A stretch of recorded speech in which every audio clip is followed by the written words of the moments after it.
I just got this morning from one of our European offices a urgent appeal. This is a tiger in the crosshairs of a telescopic sight. It's an urgent appeal from the World Wildlife Fund saying this is probably the most urgent appeal that they've ever launched. And they point out the fact that a number of species face extinction. Now that latter point is true. And it's true because they directly, and in some cases Prince Philip personally, killed these animal species. The WWF, at its founding in 1961, took under its wing, in particular, the African elephant, the African rhino, the Indian rhino, the panda, and a few others.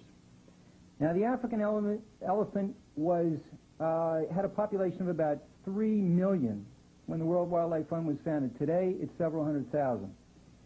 The African rhino had a population of 100,000. Today, it is virtually extinct in the wild. The panda, as Prince Philip said in 1990, is almost certainly doomed, although they're trying to take over vast areas of China to try and put forward panda parks to allegedly save this thing, and so forth and so on. Prince Philip, a couple of months before the WWF was founded in 1961, went on a hunt, a tiger hunt, in northern India and slaughtered a bunch of tigers. Now, of course, the tiger is precisely what they're saying is going extinct. The Indian tiger is going extinct now. Now, there's a total uproar around the world about Prince Philip killing all these tigers. So as he continued on his travels, he put a bandage on his trigger finger. And he participated in another hunt, but with this big bandage there, so I can't possibly shoot anything. Now, he and Queen Elizabeth, with her home camera whirring away, mounted, as part of a broader party, 300 elephants, and they went out to kill more tigers and other species. Now, Prince Philip, as the elephants started closing in on various kinds of game, a extremely rare Indian rhinoceros, of which there were only 250 in the whole world at that time, came within the circle of elephants. All of the royal party were horrified because they knew that Prince Philip would shoot it. So various people tried to shoot near the rhino to scare him away, etc. As the rhino kept blundering on, Prince Philip took aim and bam. So there were 249 left in the entire world.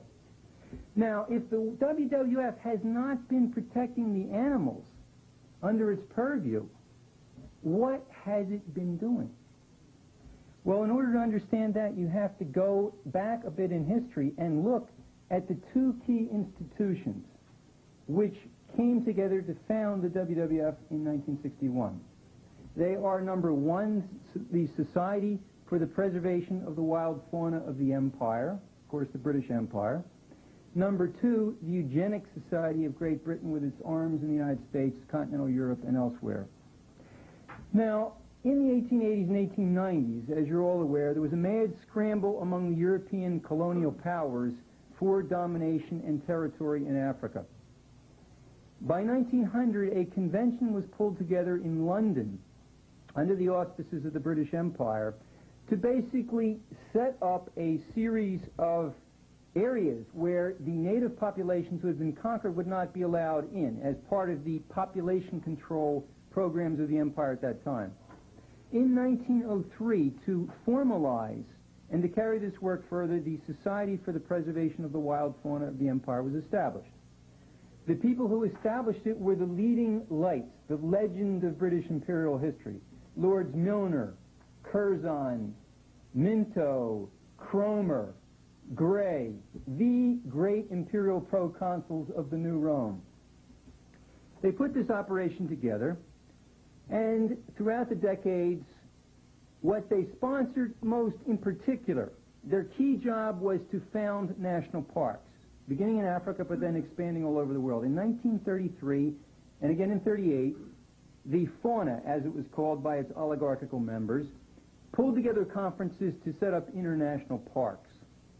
Now, I give you a certain sense of what Africa looks like in its modern form today, and without the work of the fauna continued by the WWF, it is absolutely impossible to understand modern African history, nor, for that matter, increasingly the history of the rest of the globe. Could we have the first slide, please? This is Africa. The dark splotches are the so-called protected areas. In general, if you're an African and you go into a protected area, you will either be shot and killed, or if you're taken captive, you will be subject to disciplinary measures, including confiscation of your goods, your home, thrown in prison, etc. The percentage of the African continent now taken up in these protected areas is nominally 8.2%, according to the International Union for the Conservation of Nature, which is one of the WWF co-thinker groups. In reality, it's much higher than that. So the idea, as with the enclosures in the Highlands in Scotland in the 17th and 18th centuries, was to set up broad areas of the countries where the subject population was not allowed to go, the better for imperial control. Now, the WWF manages and in fact runs the game parks in 5 of these African countries directly under its own name. That is, the countries themselves do not run anywhere from 8 to 40% of their national territory. It is run by a supranational body, the WWF. In 5 countries, that's directly the case. In about another dozen more, it's indirectly the case. And in some sense, through training of their disciples as game wardens, it's the case in virtually every single African country. So that's one. That's the first institution which helped found the WWF, is the Society for the Preservation of the Wild Fauna of the Empire. The second, which is much more crucial ideologically, is the Eugenics Society. Eugenics means racial purity, race science. The thesis is that certain kinds of skin colors bespeak a moral and racial superiority to other kinds of allegedly inferior skin colors. Now, this was put together beginning around the 1860s and 1870s by a series of people, including Darwin, including T.H. Huxley, so-called Darwin's bulldog. Using the work of Thomas Malthus, they cooked up a theory to the survival of the fittest. And whoever survived, they said, naturally was the most fit to survive. But they said that, therefore, since the British Empire was ruling the globe, clearly the British, and adding a few Americans in perhaps of their type, this was the most superior racial group which existed. And you will see throughout the work of the WWF, the founding of the WWF and through until today, an intermarried tribe of people, the Darwin-Huxley grouping, using this work of Malthus, which in fact goes back to Venice in the way that Webster had identified, a small amount of land and too much population spreading and spreading and spreading. Well, what's the basis under which we're going to deal with this problem? Well, we cull the human herd. On what basis do we know how and who to cull? That's the science of eugenics. Julian Huxley, when he founded the WWF in 1961, was also the president of one of the most important institutions of British intelligence, far above MI5 and MI6, the Eugenics Society. Huxley, when he was the head of UNESCO, United Nations Educational, Social, and Cultural Organization, which was founded in 1945-46. Now remember, World War II had just ended. Hitler was associated with the heinous doctrine of eugenics, which of course is mass genocide, right? That's what the concentration camps were for, to get rid of the gypsies, the Jews, other people, perhaps of Mediterranean races, so-called. Well, eugenics had become a bit unfashionable. Here's what Julian Huxley wrote into the founding document of UNESCO. Thus, even though it is quite true that any radical eugenic policy will be for many years politically and psychologically impossible, it will be important for UNESCO to see that the public mind is informed of the issues at stake, so that much now that is unthinkable may at least become thinkable. What the founding of the WWF in '61, this had been prepared already in the 1930s in the very direct sense. Huxley, at that time, was research director of a thing called the PEP, the Political and Planning Unit of Chatham House, that is the Royal Institute of International Affairs, the think tank for the British Foreign Office. The guy who was director was Max Nicholson. And if you go back and read their own writings, what they say is, we need population control, raw materials control, and a world government to assure control of the former two. That is what will define our work in the post-war period. They said that before there was a war, They and their associates, in the nexuses that Jeff Steinberg outlined, they pushed the war and they consolidated the shape of things to come after the war, in which this establishment of these vast supranational game parks was absolutely crucial to their design. Their design to cull the human herd. Now, can we have the first of the game parks maps, please?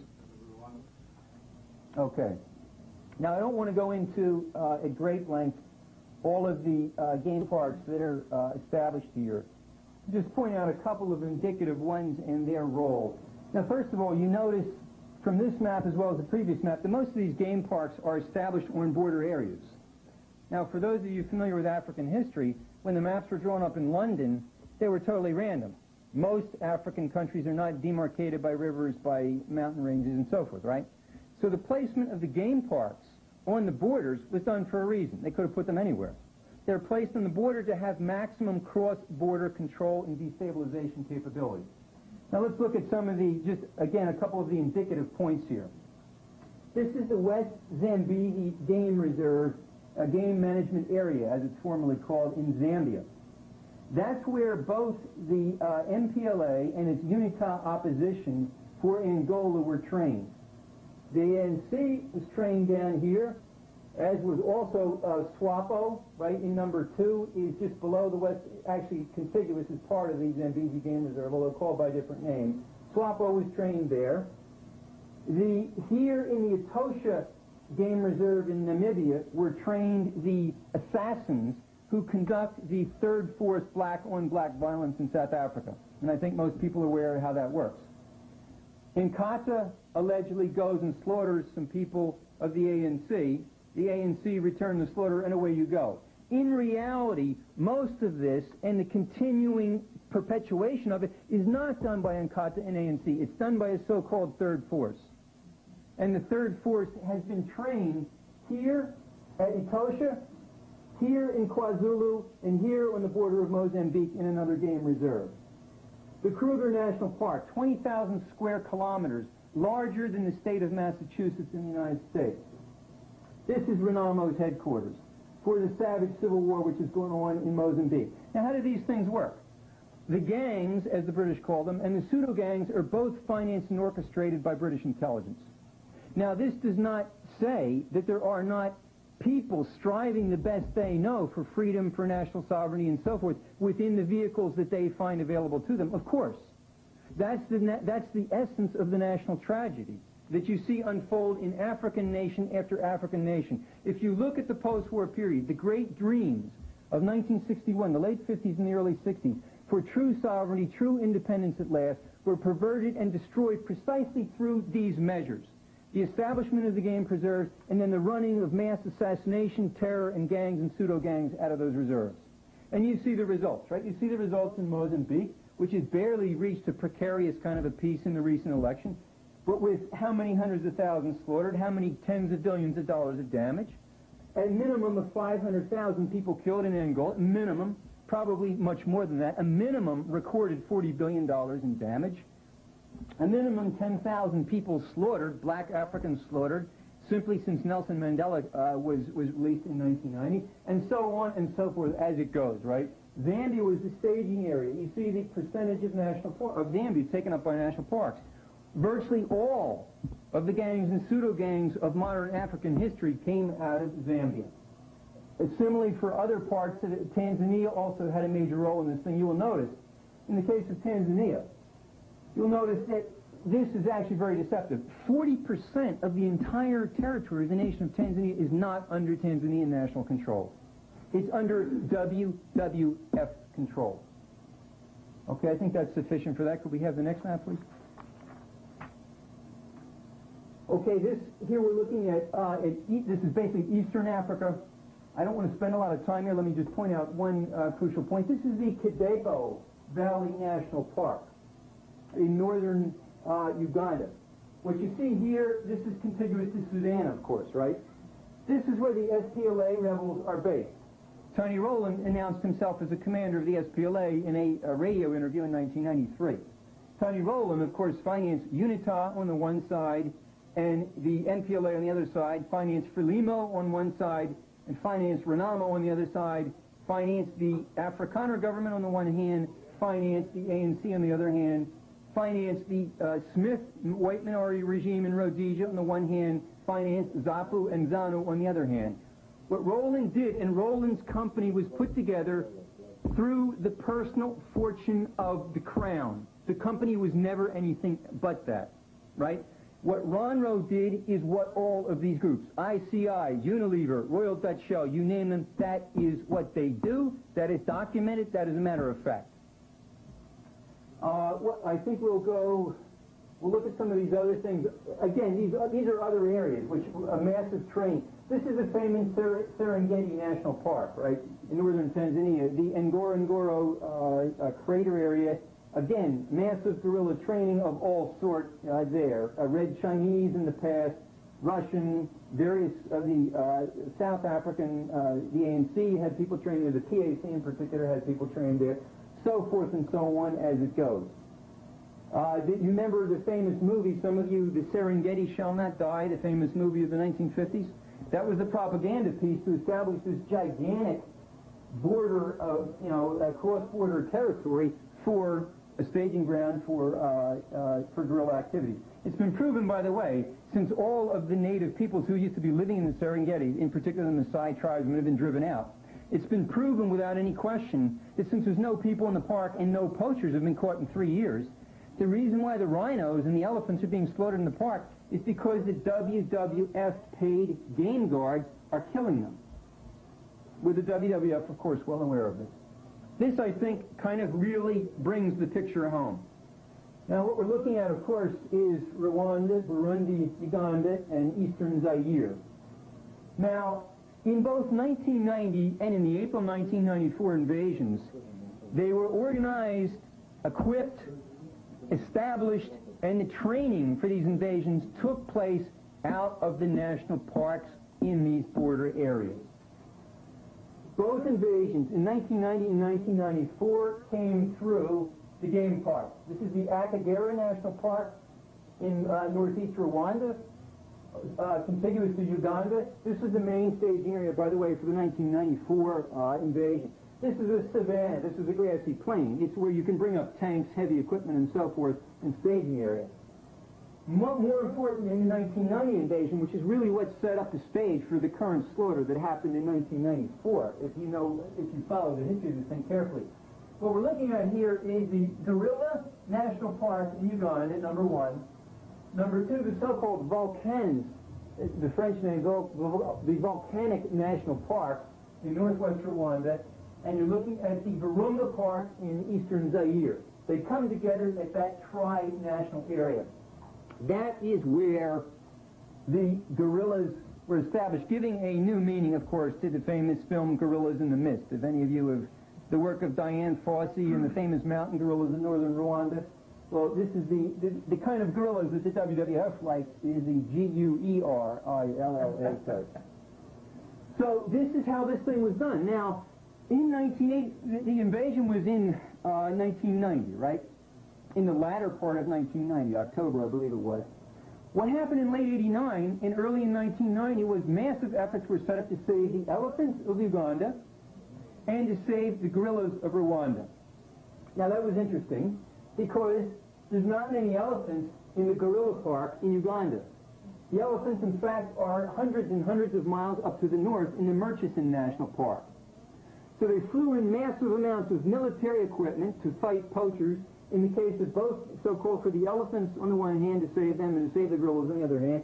And what that was used to do was to arm and train the RPF, which was otherwise simply a unit of the Ugandan army. And anyone who knows anything about the area knows that to be true and knows that they were organized, financed, and trained by British intelligence and British SAS. That's the way the thing worked. Now, I want to draw your attention to one of the more famous of the WWF's conservation projects in the recent period, which will give you a little bit of a sense of how these guys tend to work. There was an operation put together about 1986, 1987 called Operation Locke. Prince Bernhard, this former Nazi, who was called by the U.S. House of Representatives House Committee on Un-American Activities, one of the most dangerous Nazi spies that the U.S. was confronted with. Prince Bernhard took a tour of Africa, together with a guy who would become the head of Africa programs for the WWF, a guy named John Hanks. And they found that poaching was a massive problem all over Africa. And they wanted to deal with poaching, and they thought, well, maybe we have to deal with this in an unorthodox fashion. Let's really get into this problem, even if we have to break some laws to do it. What the WWF financed then, to the tune of well over $1 million, nobody knows how many millions were involved, they sent a squadron of 25 of the most elite of the British Special Air Services units, the legendary SAS units, down into Africa to allegedly infiltrate the poaching rings and gather intelligence and carry out actions against these poachers. Now look at who they organized to do this. The person who was the head of Operation Lock was the legendary Colonel David Sterling, the guy who founded the SAS during World War II. Colonel David Sterling has been the personal bodyguard of the Queen since 1952. He was the so-called gold stick in the coronation of Queen Elizabeth as Queen in that year. The gold stick is what the British oligarchy will virtually kill each other for. That is the person who's entrusted with the safety of the personal body of the crown, of the monarch, right? That was Sterling. Sterling chose as his chief operations officer, many of you remember perhaps the Kurdish, what was it, I guess the Kurdish assault on the Iranian embassy in London some years ago, where you had the legendary, the man on the balcony, right, the guy with the hooded mask, right, who was standing there with a machine gun ready to break in and take the embassy back.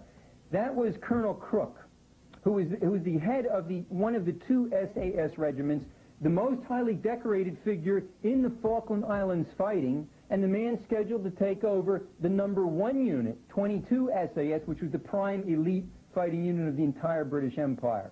But no, he doesn't take up that position.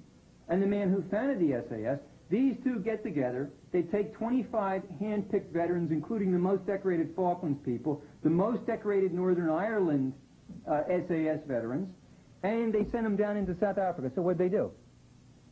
Well, they trained game guards. That's mostly what they did. They also flew a helicopter in Zimbabwe. This helicopter killed hundreds of people. Of the 380 people killed or wounded or who were, in some cases, escaped, they only found 100 guns.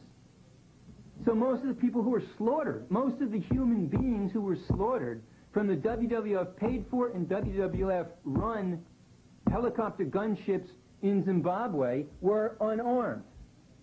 Some of the rest of them were members of the military wing of the ANC. Some of the rest of them were opponents of Robert Mugabe, who spoke out against the IMF program, which was crushing Zimbabwe's economy at that point. So that's one thing they did. They slaughtered the so-called poachers.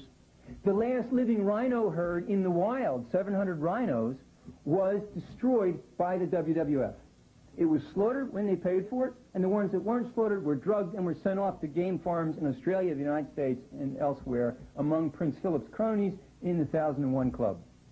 That's why there's no rhinos left in the wild to speak of, because Prince Philip and his gang killed them all.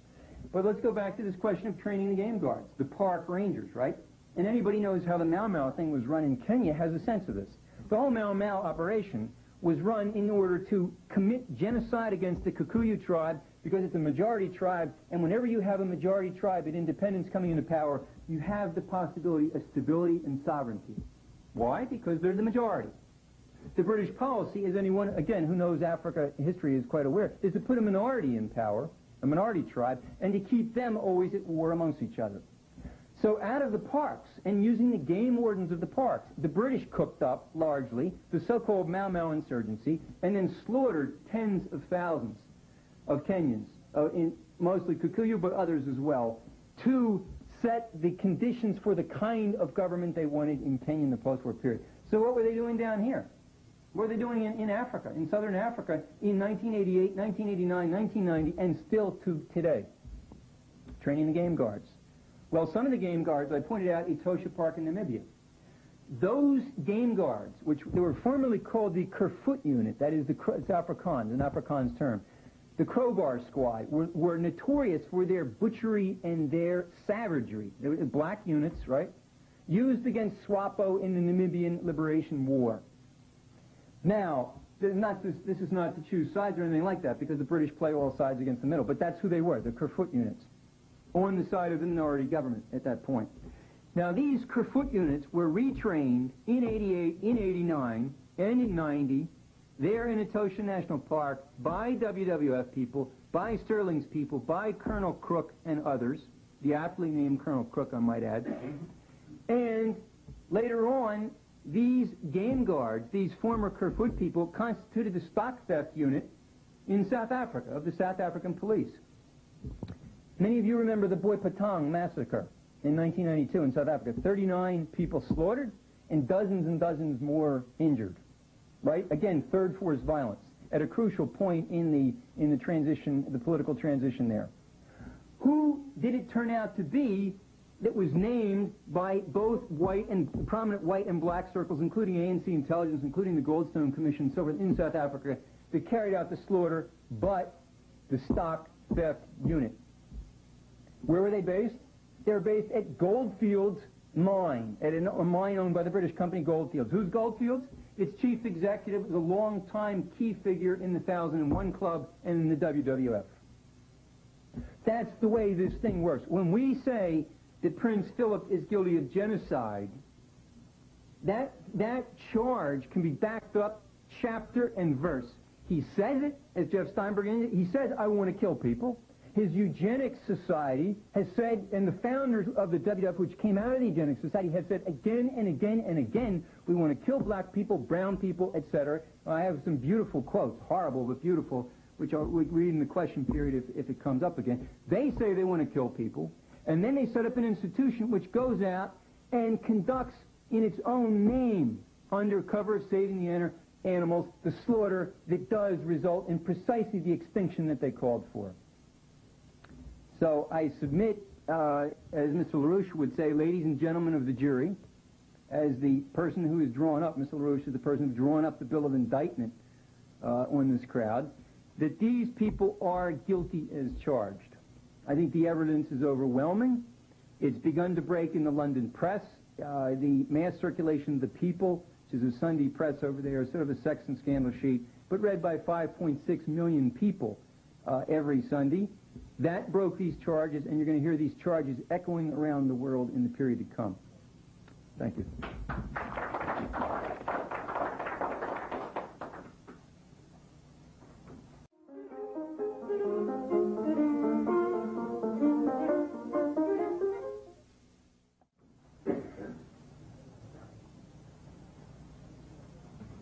To conclude, which is my task here, it's important to note that this is a plan of action, a group of people, a concert of action, of which are carrying out a policy of genocide, which no nation is exempt in any part of the world. And in our package, we have gone through that at least to identify.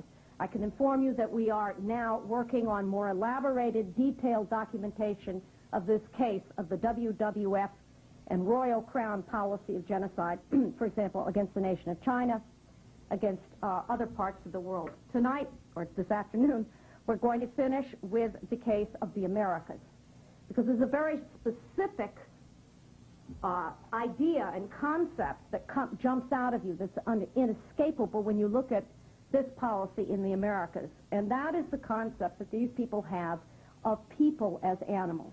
And you see it in the name and the face of indigenism, which is now tearing apart, in particular, Ibero-America and Canada, in armed insurgencies such as Shining Path and the Zapatistas in Chiapas.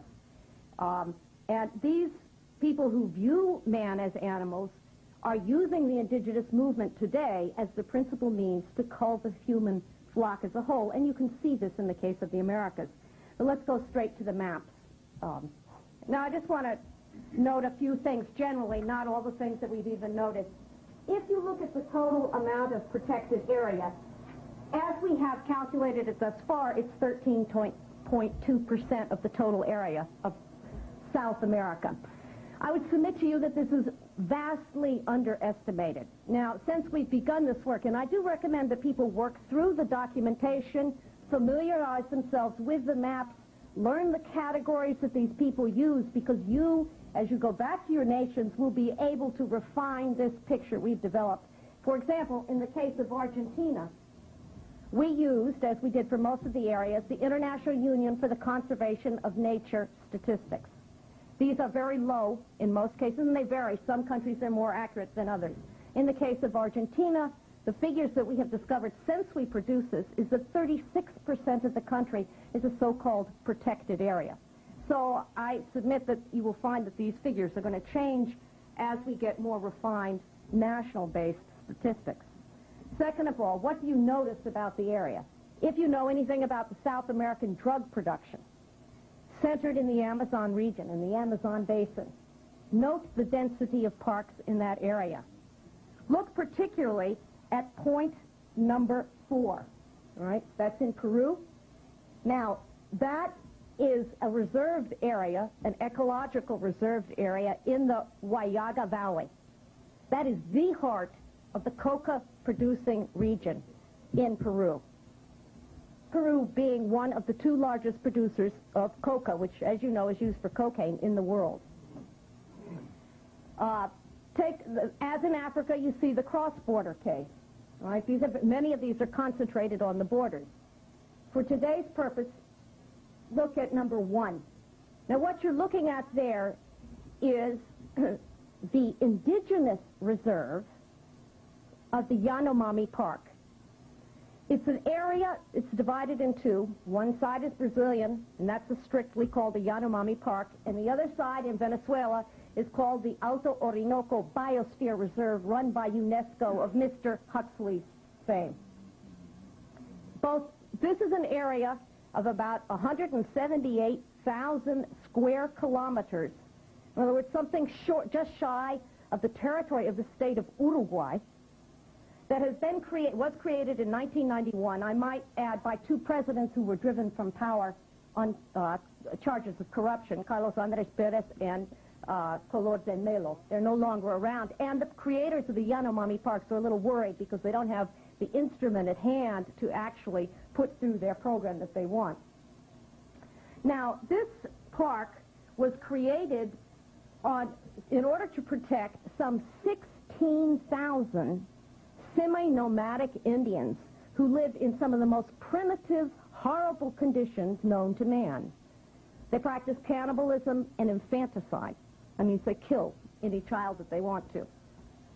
They die at half the their average lifespan is half the national lifespan of the rest of the nation. For example, in Venezuela, average age, die at 35. If they continue in this culture, they will disappear. The creators of the Yanomami Park knowingly are attempting to set up a green wall around these, out of which the Yanomami people, I submit they are human beings, cannot escape. They cannot go out. They cannot change their culture. They cannot do that.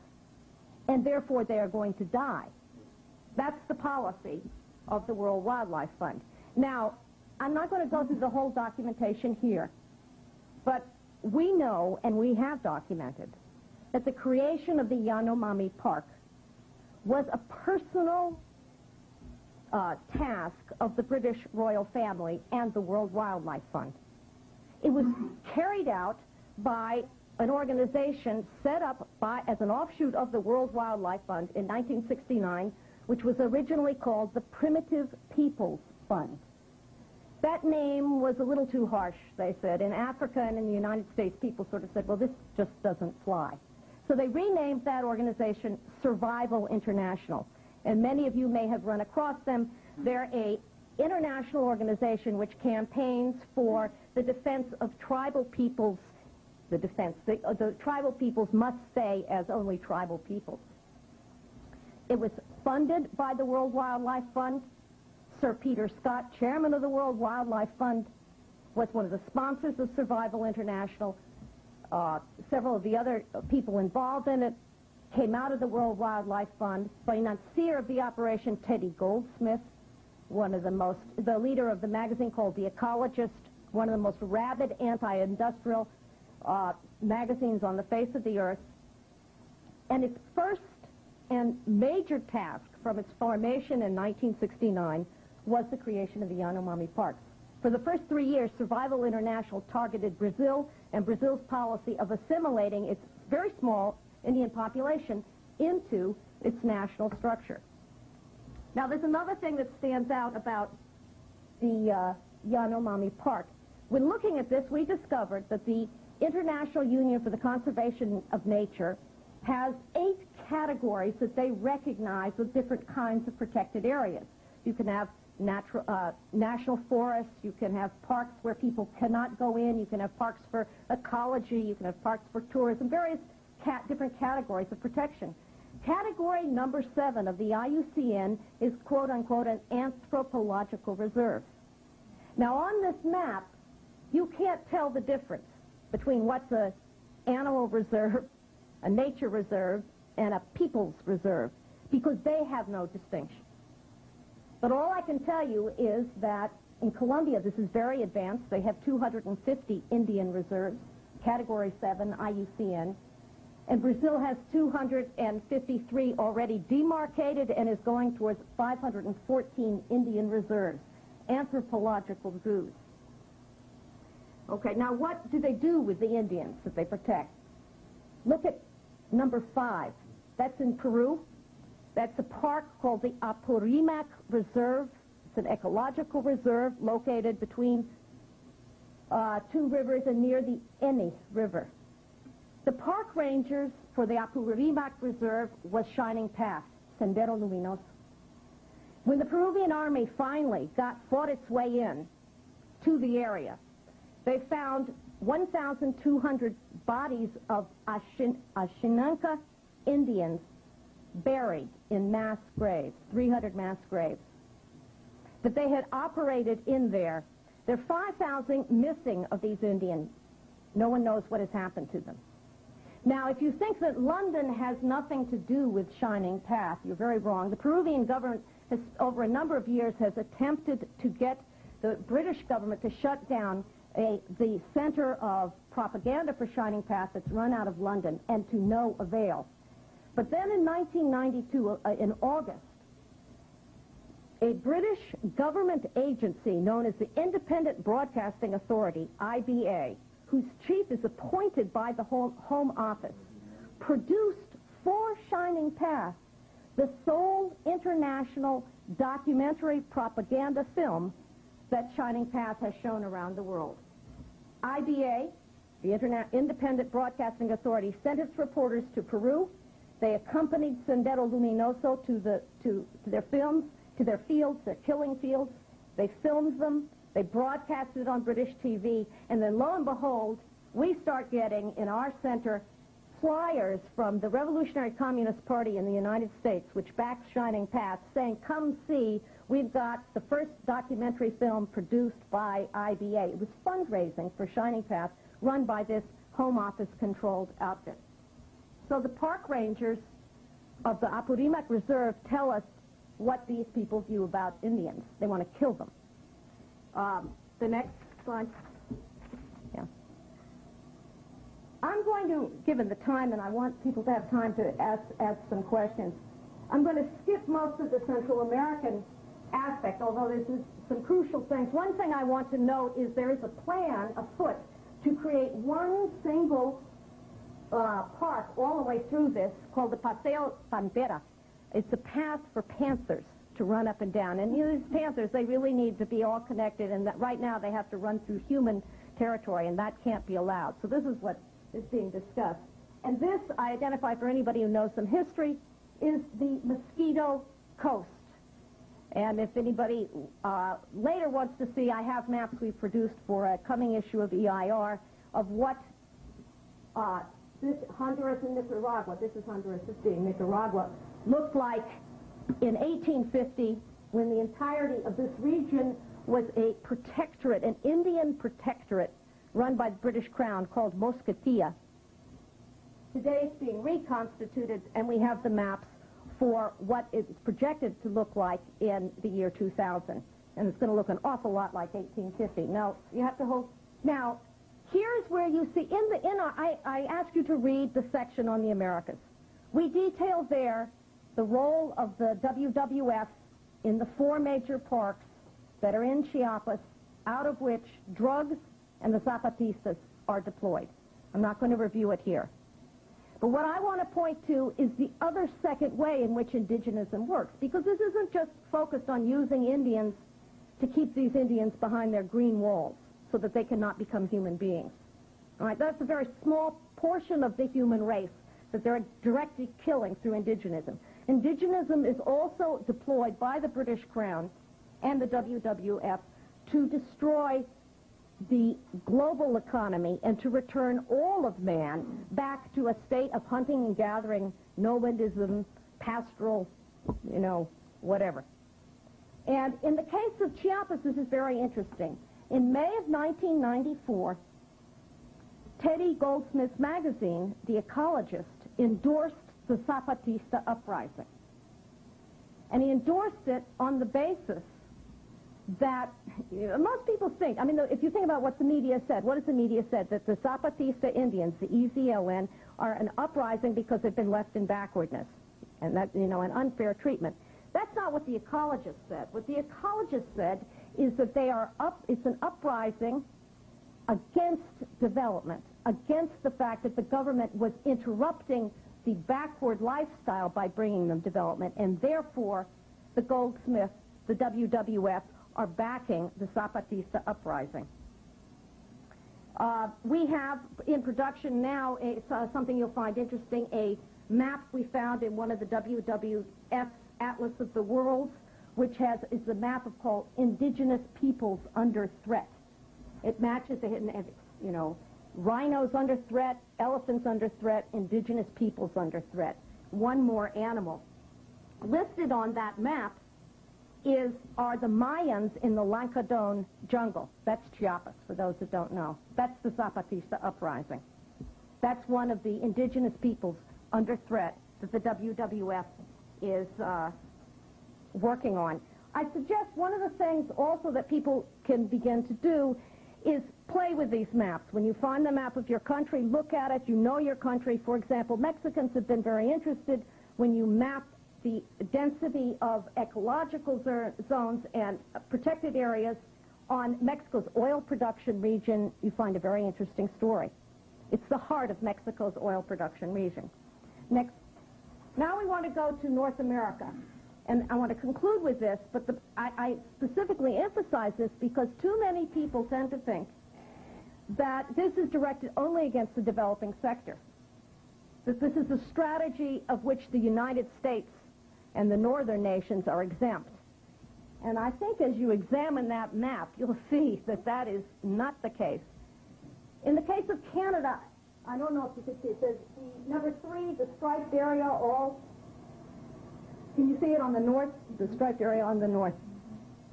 Now, you may, in your mind, think that's Canada. In the Queen of England's mind, that's a new nation called Nunavut, which you may not have known about before. I didn't until we began this. Created in 1993. By 1999, that is to be an independent nation of that much of Canada. And it is a nation created for the Inuit Indians. This is the autonomous separatist geopolitical strategy moving into action. The other stripe in the other direction, number 2, is what the Cree Indians are claiming of Quebec, and it's 2/3 of Quebec. So in Canada, you see the face of the same thing that we saw in Central and South America, the beginning of the division of these nations, the split up of these nations through so-called indigenism. Now then we go to the United States that many people think as a great power, right, exempt from this. And I submit to you that if you look at the degree of areas under control, it tells a story that most Americans have to understand and other people have to understand as well. Here are the dark areas are your straight protected areas, the categories that I mentioned before. Your Bureau of Land Management lines, which are the lighter brown, technically do not have to be absolutely protected. There's some human activity allowed on these lands still. However, that is rapidly being changed, particularly under the direction of the Interior Secretary Bruce Babbitt, a member, was to be chairman of the Inter-American Dialogue before he went into the the Clinton administration, now involved in a scandal in Houston with Margaret Thatcher's son. He's been one of the prime British agents within the administration that has been turning this huge area of land, largely into the West, through ecological regulations, into an area in which mankind cannot move. Human activity is not allowed. And if you look at this, what you see then is the entire western part of the United States, and look at Alaska, the similar picture, being kept out of development, being kept for beginning the balkanization of the country. And I think the last slide.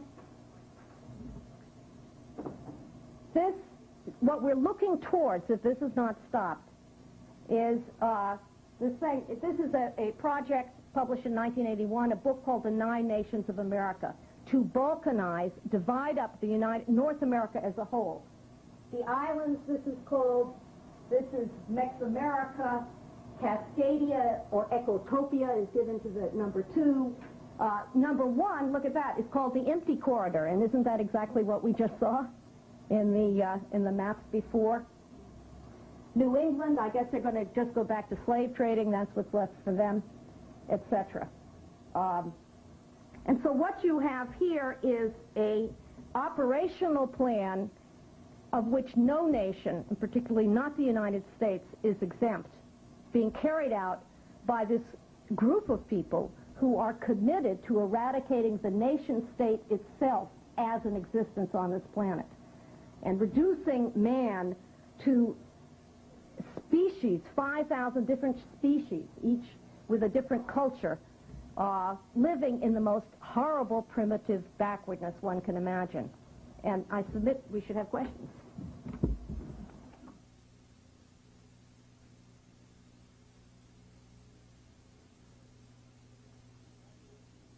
The operations in your country are largely run out of the Australia wing, as you probably know, of the WWF, right?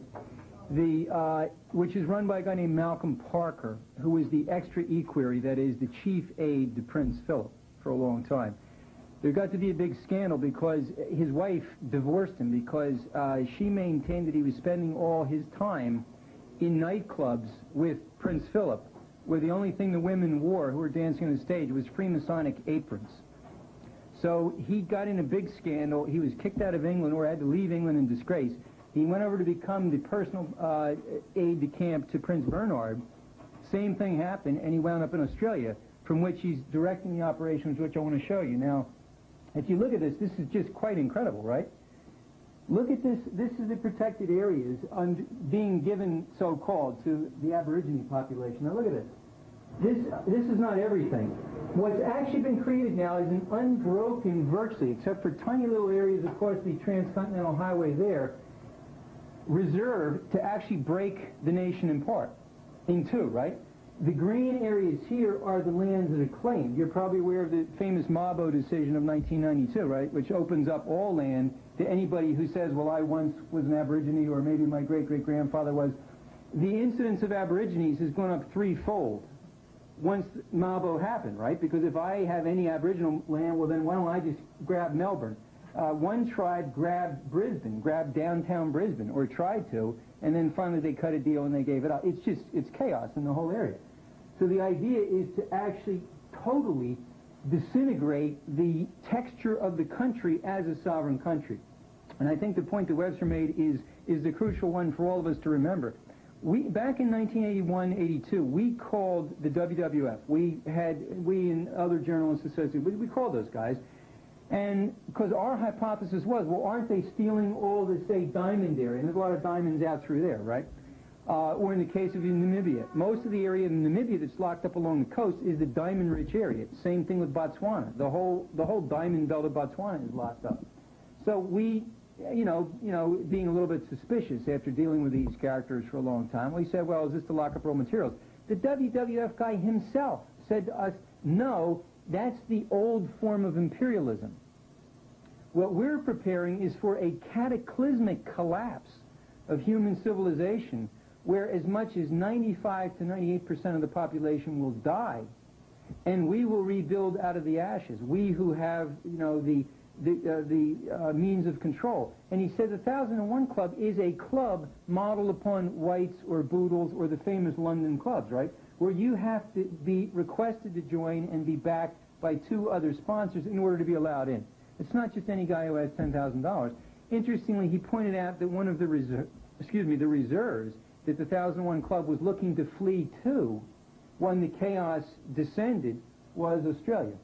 And so I guess Prince Philip has sent his old buddy, his old drinking buddy, Malcolm Parker, down there to prepare the way. So as far as Papua New Guinea, look out. And perhaps we could talk a bit more afterwards about that situation. Yes. I think there's another dimension to this as well. Remember, constantly keep in mind that the overarching policy commitment of the WWF apparatus is to, over the next 2 to 3 generations, drive the population of the world to well below 1 billion people. It's at over 5 billion people right now, so that gives you a rough idea of what their general demographic concepts are. And in their literature, they've been very explicit about the kinds of things that they wish to do to make this possible.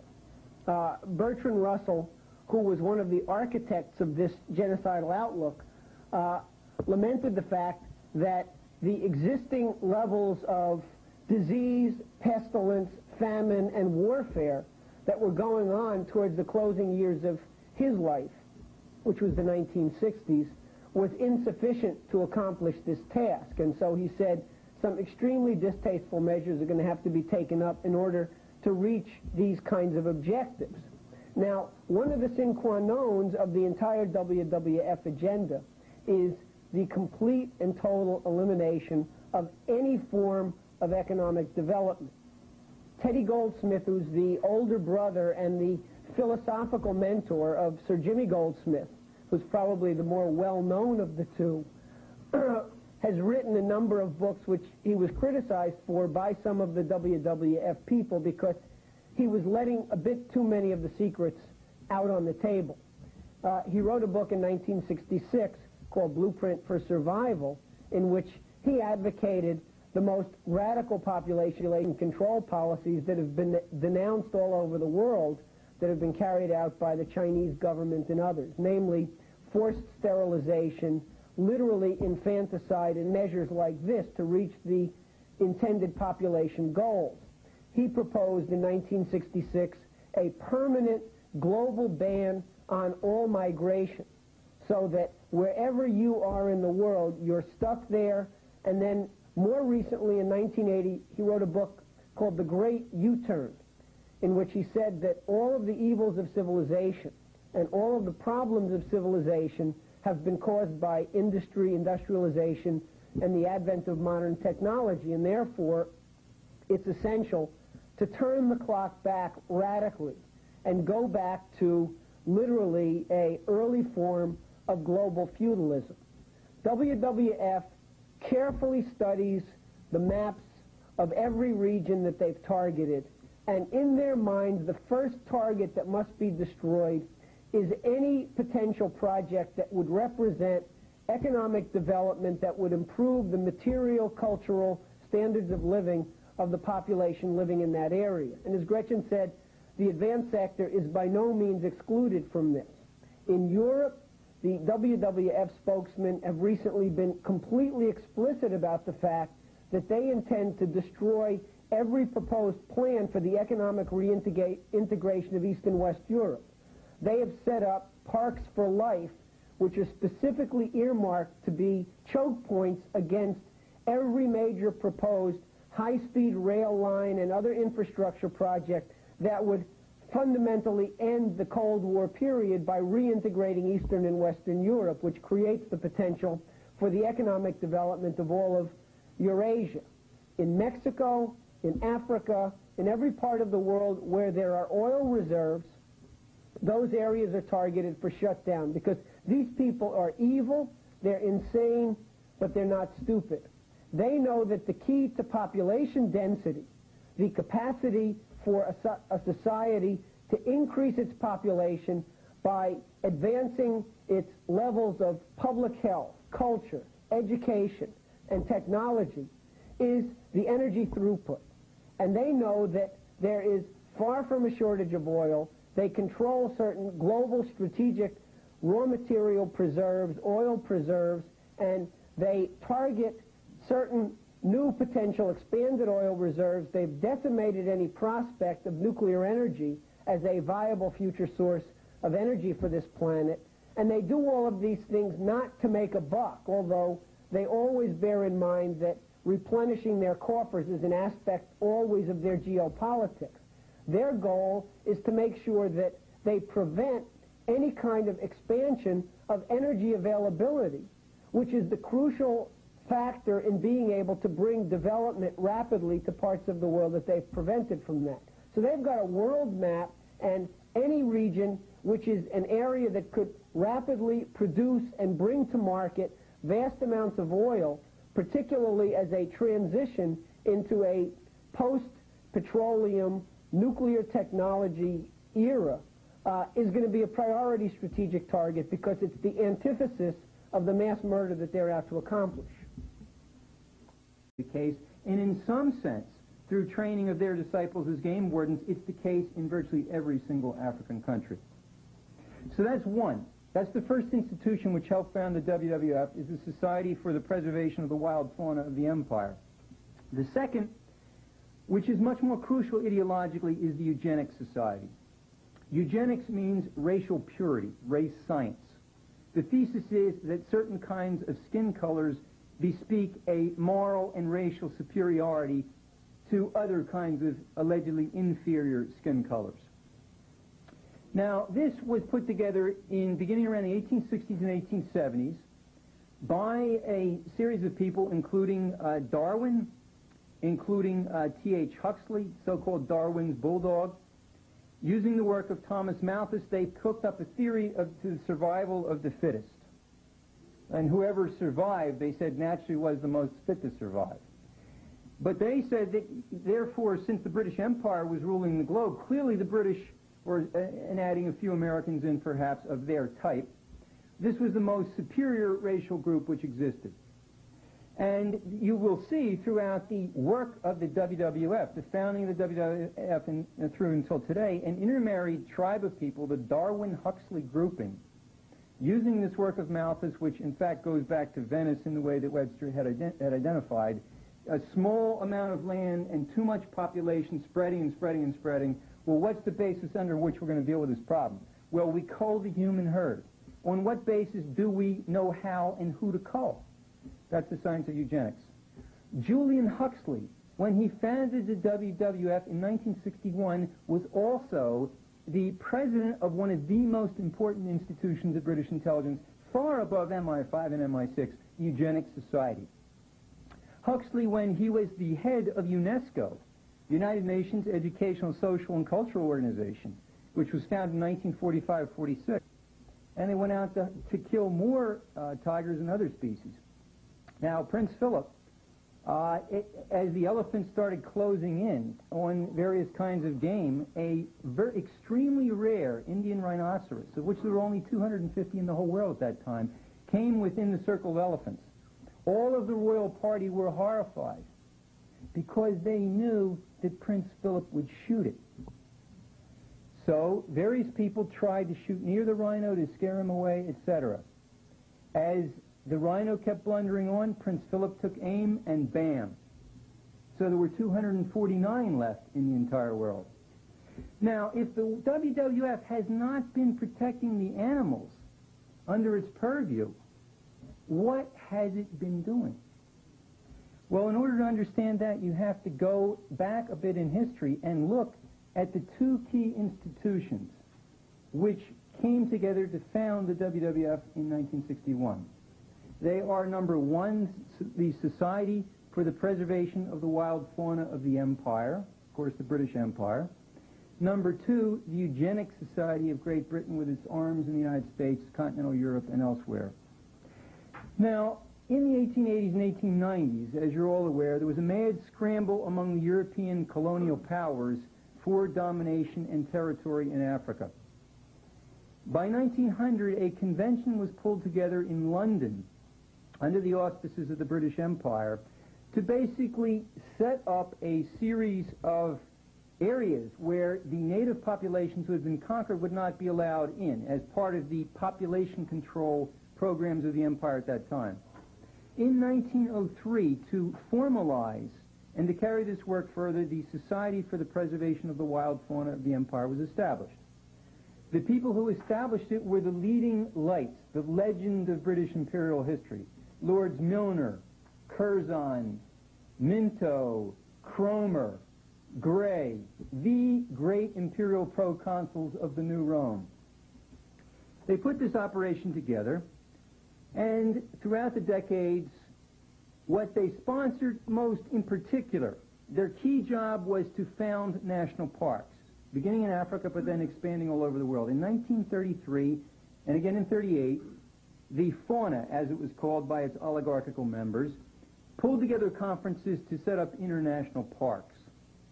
Now, I give you a certain sense of what Africa looks like in its modern form today, and without the work of the fauna continued by the WWF, it is absolutely impossible to understand modern African history, nor, for that matter, increasingly the history of the rest of the globe.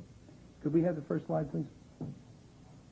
This is Africa. The dark splotches are the so-called protected areas. In general, if you're an African and you go into a protected area, you will either be shot and killed, or if you're taken captive, you will be subject to disciplinary measures, including confiscation of your goods, your home, thrown in prison, etc. The percentage of the African continent now taken up in these protected areas is nominally 8.2%, according to the International Union for the Conservation of Nature, which is one of the WWF co-thinker groups. In reality, it's much higher than that. So the idea, as with the enclosures in the Highlands in Scotland in the 17th and 18th centuries, was to set up broad areas of the countries where the subject population was not allowed to go, the better for imperial control.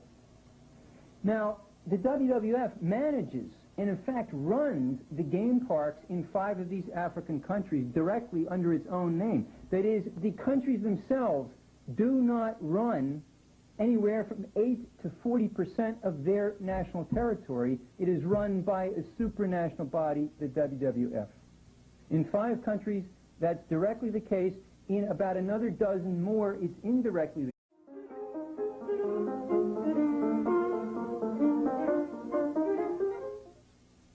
I just got this morning from one of our European offices a urgent appeal. This is a tiger in the crosshairs of a telescopic sight. It's an urgent appeal from the World Wildlife Fund saying this is probably the most urgent appeal that they've ever launched. And they point out the fact that a number of species face extinction. Now that latter point is true.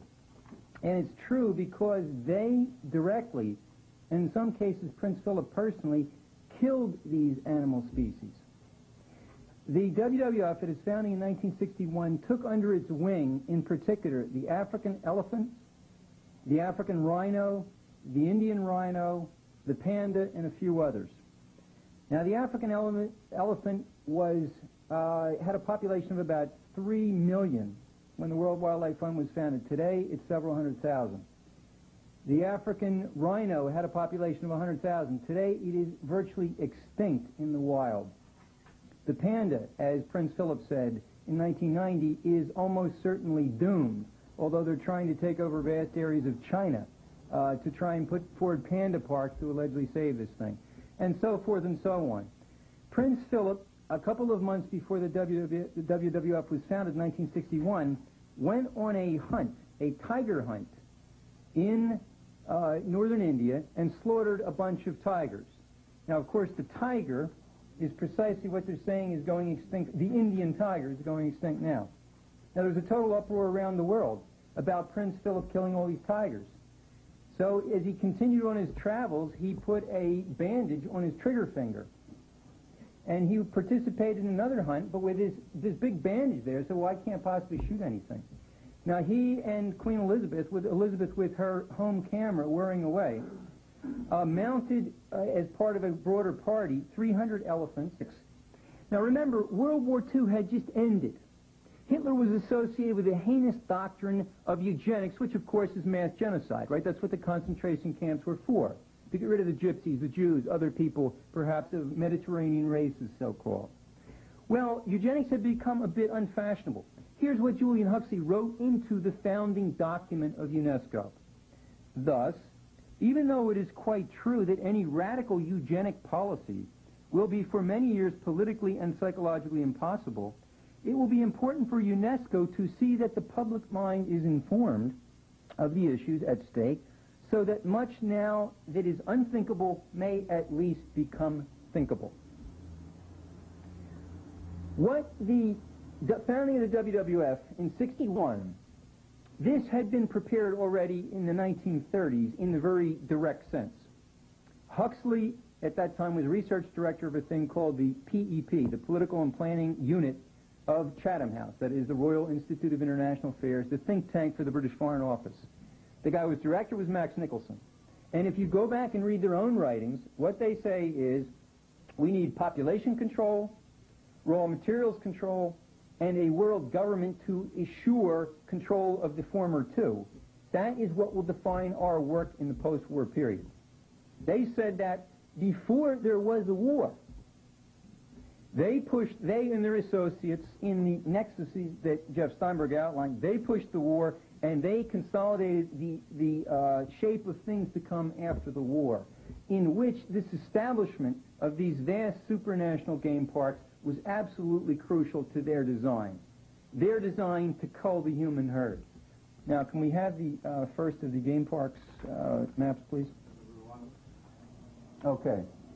Now, I don't want to go into, at great length, all of the game parks that are established here. Just point out a couple of indicative ones and their role.